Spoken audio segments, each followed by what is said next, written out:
100 years ago, Le Petit Theater opened its doors inside the building on St. Peter's. Well, now the theater is making strides to celebrate diversity within the New Orleans community. And I went to Le Petit to speak with theater visionaries about 100 years in that small theater and how they plan to make the next 100 more accessible and inclusive to everyone. When we think of the theater, we imagine the big stages and bright lights of Broadway.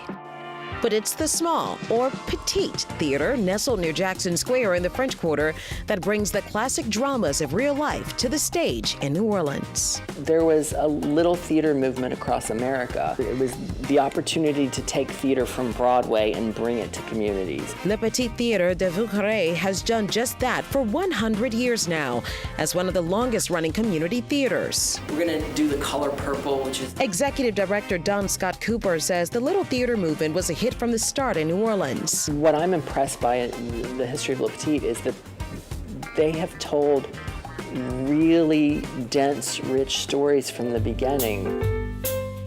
They've done Ibsen, they've done Chekhov, they have never shied away from telling important stories. The 500-seat theater gives an intimate glimpse of the stories told on the stage and a connection with the actors whose production quality can make you feel part of that story. And really, that's one of the key factors of community theater, bringing the community in, all parts of the community. Crying and laughing, the better, I think. That's what Kenna Moore hopes for as she takes the reign as the interim artistic director. Would you be considered the first Black woman to be in this position? I might be. That's a great question.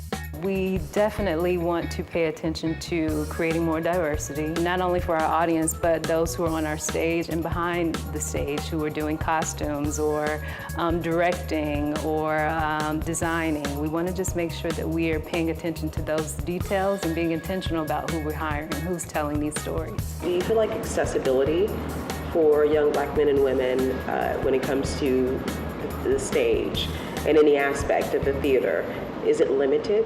When I think of theater 100 years ago, I think of Hear Ye and Shakespeare and stuff. And now, with Kenna's involvement, we see a shift in not only the stories reflecting, people who look and love like you, but we also see an audience that reflects the street that we walk down in New Orleans. I'm trying not to cut my partner. That's how you play spades.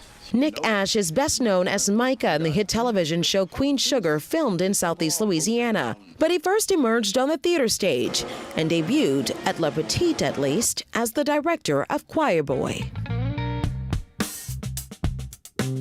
Choir Boy chronicles an all-Black Christian boarding school where we see our protagonist come up grappling with who he is and who he wants to be. I think that this story resonated with audiences because high school is really a pivotal moment in your life. The things that happen or don't happen during that time can determine who you become and what you do with your life upon graduating. And it featured Negro spirituals as a means for these boys to channel their angst and yearning and love within the school. So it was something that I think Le Petit has never seen before. In a growing industry such as film, we need a hub like this for people who look like me to cultivate their skills, to, figure out what they want to do in life. I don't think that I knew I had access to theater. My early experiences in theater felt so much bigger than me. It felt singular and separate of what the course of my life would be. There are so many people who will come to the theater from this point forward, and they see your production, they see the Choir Boy, and you meet the artistic director, and they see this woman, this brown-skinned woman with her beautiful locks. How important is that we continue to see those images? In a city like New Orleans, I think it's very important. I have a daughter, and she's one, and I'm raising her in this environment. I didn't have this type of access to, storytelling when I was younger, and I think we need that in a city like New Orleans.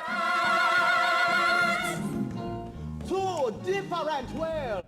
And Le Petit is making it easier to get access to all students in the city through their Young Conservatory program, which is actor training for kids that are ages 8 to 18, and the Theatrical Workforce Development Program, in case you want to work behind the scenes in the theater.